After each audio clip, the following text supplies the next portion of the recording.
আসছি পরের খবরে। বাংলায় শিল্পে খরা কাটাতে আরও এক পদক্ষেপ। ক্ষতিপূরণের জটিলতা কাটিয়ে টাটাকে ফের বাংলায় বিনিয়োগের আহ্বান জানালো রাজ্য সরকার। মুম্বাই টাটা গোষ্ঠীর সঙ্গে বৈঠক করেছেন রাজ্য সরকারের প্রতিনিধি। সেই বৈঠকেই টাটাদের বাংলায় ফেরার আহ্বান জানানো হয়েছে। সূত্রের খবর এমনটাই। বাংলায় আসুন, বিনিয়োগ করুন, টাটা গোষ্ঠীকে আহ্বান জানালো রাজ্য সরকার। সম্প্রতি মুম্বাই টাটা গোষ্ঠীর সঙ্গে বৈঠক করেন শিল্প ও বাণিজ্য দফতরের প্রতিনিধিরা। সেই বৈঠকেই টাটাকে ফের বাংলায় বিনিয়োগের জন্য আহ্বান জানানো হয়েছে বলে সূত্রের খবর। তাপসদা, সরকারের প্রতিনিধি গেছিল মুম্বাইয়ে টাটা গোষ্ঠীর সঙ্গে বৈঠক করতে, যদি আমাদের একটু জানান। বিষয়টা হলো সব দিক থেকে তো পশ্চিম বাংলার মানুষকে, পশ্চিমবঙ্গকে এবং পশ্চিম বাংলার নবপ্রজন্মকে সারে সর্বনাশ করে দিয়ে গেছে মমতা ব্যানার্জি বা তার সরকার। কোর্টের নির্দেশে 680 কোটি বা এরকম কিছু দিতে হবে। এই সমস্ত বিষয় বা টাটাকে আমরা ফেরাতেও চাই, আনতেও চাই।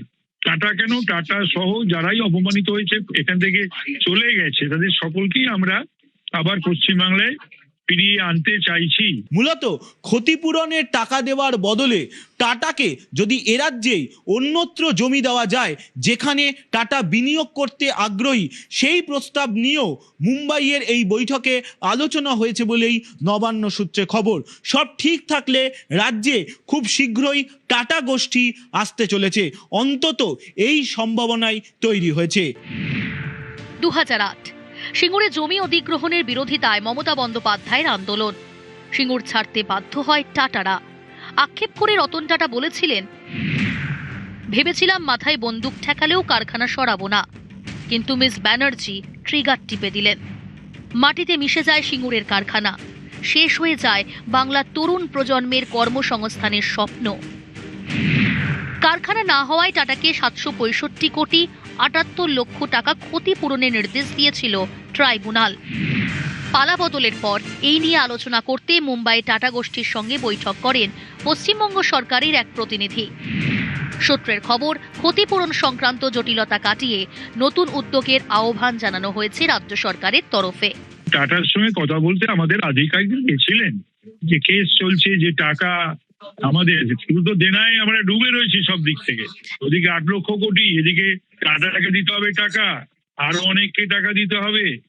হ্যাঁ, সেই তো ওদিকে হলদিয়া পেট্রোকেম শিল্পর ক্ষেত্রে রতন টাটা ছিলেন একটা ফাদার ফিগার। যদি উনি বেঁচে থাকতেন তাহলে আমি তার কাছে গিয়ে তাকে প্রণাম করে পায়ে ধরে তাকে পশ্চিমবাংলার শিল্পের উন্নতির জন্য বা সব পশ্চিমবাংলার নবপ্রজন্মের জন্য তাকে ফিরিয়ে আনতাম। দিক থেকে যে সমস্যা রয়েছে সরকারের দিক থেকে, সেই সমস্যার সমাধানের জন্য যাওয়া, আর অন্যদিকে টাটাকে ফেরত আনার জন্য প্রথম পদক্ষেপ, তা বলা যেতে পারে, তাই তো? হ্যাঁ হ্যাঁ, মানে আপনি আশা করছেন যে খুব শীঘ্রই এই সমস্যার সমাধান হবে? হ্যাঁ, we are on it, we are working on it, we are on it. 2026-এর পরিবর্তনের ভোটে বাংলার শিল্প খরা কাটানোর প্রতিশ্রুতি দিয়েছিল বিজেপি। উঠেছিল টাটা ফেরানোর স্লোগান।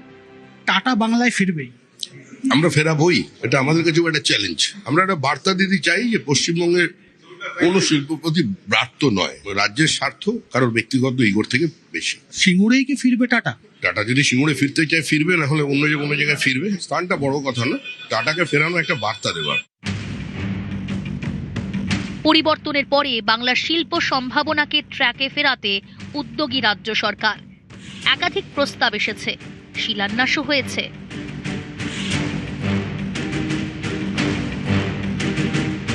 কিন্তু টাটারা বাংলায় ফিরে এলে তা আক্ষরিক অর্থেই হয়ে উঠবে মাইলস্টোন।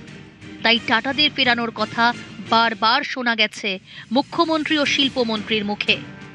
টাটাকে এখানে আনবো আমরা, এবং সিঙ্গুরে যে জমি, সেই জমি সরকারের হাতে এখন নেই। বিগত সরকার তার মালিকানা ওখানকার কৃষকদের দিয়ে দিয়েছে, যারা ওই জমিতে না সর্ষের চাষ করতে পারছেন, না আলু ফলাতে পারছেন, না ধান করতে পারছেন, না মাছ চাষ করতে পারছেন। ওই মাটির সঙ্গে টাটার রড, সিমেন্ট সবকিছু মিশে রয়েছে। ওই মাটির নেচারই চেঞ্জ হয়ে গেছে।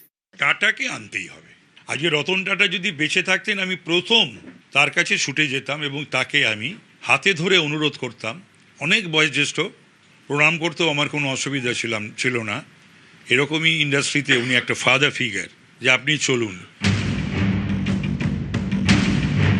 2008 অক্টোবরে বাংলা ছেড়ে গুজরাটের সানন্দে পাড়ি দিয়েছিল টাটাদের ন্যানো। 18 বছর পরও বাংলার বুকে দগদগে সেই ঘা। টাটাদের বাংলায় ফিরিয়ে সেই ক্ষতের চিরস্থায়ী উপশম করাই এখন সরকার ও দল হিসাবে বিজেপির বড় চ্যালেঞ্জ। নিউজ 18 বাংলা। হঠাৎ থানায় পুলিশ মন্ত্রী। পুলিশের কাজ খতিয়ে দেখতেই সারপ্রাইজ ভিজিট শুভেন্দু অধিকারীর। ওয়াটগঞ্জ থেকে ইকবালপুর, একের পর এক থানায় সারপ্রাইজ ভিজিট। নারী নিরাপত্তায় নজর, মহিলা হেল্প ডেস্কে খোঁজ খবর, খতিয়ে দেখেন ফাইল, ঘুরে দেখেন লকআপ। শুধু থানা নয়, দমকলের সদর দফতরেও ভিজিট।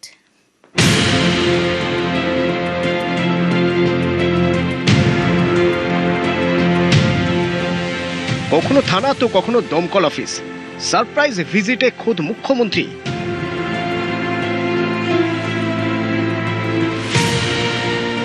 নিজের আওতাধীন একাধিক দপ্তরে সরেজমিনে গিয়ে কাজের হাল হকিকত খতিয়ে দেখলেন শুভেন্দু অধিকারী।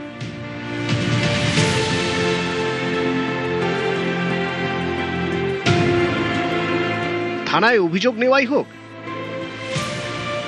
কি দমকল অফিসে আগুন লাগার খবর পৌঁছানো থেকে শুরু করে তা নেভানো, সর্বস্তরে কাজের গতি বাড়ানোর নির্দেশ দিলেন মুখ্যমন্ত্রী। পুলিশ থেকে দমকল সর্বত্র রিঅ্যাকশন টাইম কমাতে বললেন তিনি।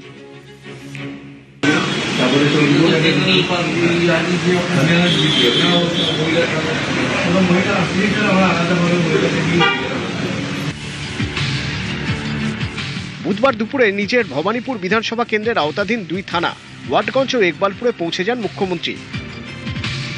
সেখানকার সর্বস্তরের পুলিশ কর্মীর সঙ্গে কথা বলেন। তখন প্রায় দুপুর 1টা। কাউকে আগে ভাগে কিছু না জানিয়ে এদিন প্রথমেই ওয়াটগঞ্জ থানায় পৌঁছে যান মুখ্যমন্ত্রী শুভেন্দু অধিকারী। নারী নিগ্রহ রুখতে ইতিমধ্যেই পুলিশকে ফ্রি হ্যান্ড দিয়েছেন রাজ্যের প্রশাসনিক প্রধান। নারী নির্যাতনের পুরনো সব কেস আবার খোলা হবে বলেও কড়া বার্তা দিয়েছেন। আজকেই বলে গেছি, যত পুরনো কেস আছে, নারী নির্যাতন, ধর্ষণ, শ্লীলতাহানি, সব কেস বের করুন। কনভিকশন হয়ে থাকলে কোথায় আটকে আছে বের করুন। চার্জশিট যদি না হয় চার্জশিটেড করুন। এফআইআর যদি না হয় এফআইআর করুন।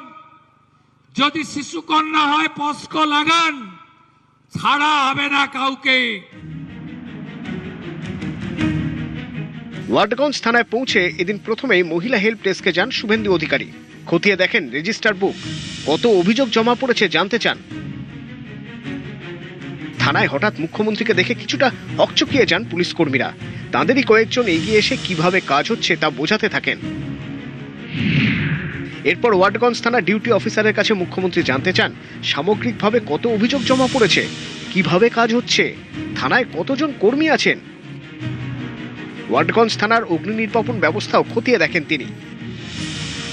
পরিদর্শন করেন লকআপও।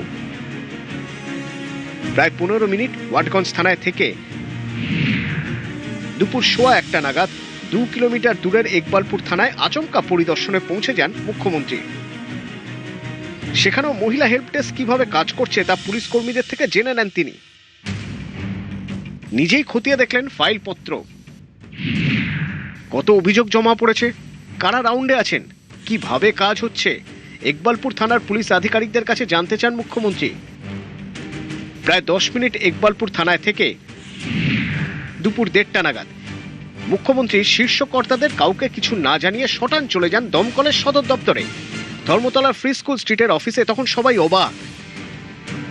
দমকলের সদর দপ্তরে প্রথমেই কন্ট্রোল রুমে চলে যান মুখ্যমন্ত্রী। আগুন লাগার প্রথম খবর পাওয়া থেকে উদ্ধার কাজ শুরুর মধ্যে রিঅ্যাকশন টাইম কত জানতে চান তিনি। ভবিষ্যতে তা আরো কমানোর উপর জোর দেন। আপনি কিসে খবর পেলেন? আপনার এমনি নর্মাল কলে না কন্ট্রোল রুমে? গাড়ি কখন বেরোলো, ওখানে পৌঁছালেন তখন? সর্বত্র ফায়ার অডিট ঠিকঠাক করা হচ্ছে কিনা সে বিষয়ে ডিজি ফায়ার ও দমকল সচিবের থেকে বিস্তারিত তথ্য জানতে চান মুখ্যমন্ত্রী। মুখ্যমন্ত্রী যেদিন হঠাৎ থানা ও দমকল অফিসের সরেজমিনে পৌঁছে গেলেন, সেদিনই কলকাতা মেডিকেলের বিভিন্ন ব্লকের সরেজমিনে পরিদর্শনে দেখা গেল স্বাস্থ্যমন্ত্রী শারদ মুখোপাধ্যায়কে। এই সারপ্রাইজ ভিজিট ঘিরে চর্চাও তুঙ্গে, বিশেষ করে মুখ্যমন্ত্রী। নিউজ 18 বাংলা। হঠাৎ থানায় মুখ্যমন্ত্রী, আচমকা পরিদর্শন, ফাইল নথিপত্র থেকে লকআপের অবস্থা সব নিজেই খতিয়ে দেখলেন পুলিশ মন্ত্রী। চলে গেলেন দমকলের সদর দফতরেও। 2 এমার্জেন্সি সার্ভিসের মেকানিজম থেকে খোন্নলচে খতিয়ে দেখতেই কেন নিজেই দৌড়ে গেলেন মুখ্যমন্ত্রী তথা পুলিশ মন্ত্রী? ওয়াকিবহল মহলের ধারণা এর মধ্যেও রয়েছে প্রচ্ছন্ন অথচ স্পষ্ট বার্তা। রাজকার্যে প্রচলিত প্রবাদ হলো রাজা কর্ণেন পশ্যতি, অর্থাৎ রাজা কান দিয়ে দেখেন। কিন্তু চক্ষুকর্ণের বিবাদ ভঞ্জন করতে অতীতে রাজা সম্রাটরা অনেক সময় ছদ্মবেশে রাস্তায় নামতেন, খোঁজ নিতেন দেশের ও দশের অবস্থার।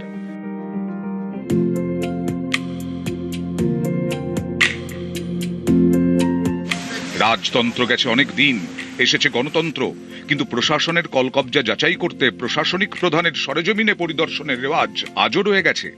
আবার এই প্রশ্নও অনেকে তুলছেন, আজকের দিনে এত প্রযুক্তি থাকতে মুখ্যমন্ত্রীকে নিজেকে গিয়ে পরিস্থিতি যাচাই করতে হবে কেন? বিগত তৃণমূল সরকারের 15 বছরের জামানায় পুলিশের একটা বড় অংশের বিরুদ্ধে পক্ষপাতের অভিযোগ উঠেছে বারবার। সংশ্লিষ্ট মহলের একাংশের ধারণা, এই সারপ্রাইজ ভিজিটের মধ্যে দিয়ে একসঙ্গে 2টো বার্তা দিলেন মুখ্যমন্ত্রী। কর্মীদের পাশে থেকে তাদের মনোবল বাড়ানো, একই সঙ্গে বুঝিয়ে দেওয়া কাজে ঢিলেমি দিলে চলবে না। সরাসরি মুখ্যমন্ত্রী নজর রাখছেন, যখন তখন তিনি থানাতেও চলে আসতে পারেন। অন্য মন্ত্রীদেরও বুঝিয়ে দিলেন, পথে নেমে কাজ করতে হবে, অফিসে অফিসে ঘুরতে হবে। আমাদের মুখ্যমন্ত্রী, আমাদের স্বাস্থ্যমন্ত্রী হসপিটাল যাচ্ছেন, মুখ্যমন্ত্রী পুলিশ মন্ত্রী বটে, তিনি সব জায়গায় যাচ্ছেন। সেজন্য গিমিক নয়, আমরা চাই গোড়ার থেকে সমস্যার সমাধান হোক। তৃণমূল জমানায় পুলিশের বিরুদ্ধে পক্ষপাত দুষ্ট হয়ে কাজ করার অভিযোগ ভুরি ভুরি, এমনকি পুলিশ মাফিয়া প্রমোটার আঁতাতে তোলাবাজির চক্র চালানোর অভিযোগ পর্যন্ত উঠেছে। রাজনীতি, অপরাধ, প্রশাসন, অনেকে বলেন গত 15 বছরে সব মিলেমিশে একাকার হয়ে গিয়েছিল। হয়তো সেই কারণেই পুলিশ প্রশাসনে ঝাঁকুনি দিতে আসরে খোদ পুলিশ মন্ত্রী। নিউজ 18 বাংলা। পালাবদলের বাংলায় তৃণমূল ভেঙে খান খান। এরই মধ্যে কদিন পরে নন্দীগ্রামে উপনির্বাচন। অনেকে বলেন রাজ্যে তৃণমূলের ক্ষমতায় আসার পিছনে অন্যতম ফ্যাক্টর নন্দীগ্রাম। এবার সেখানে তৃণমূল কি করবে?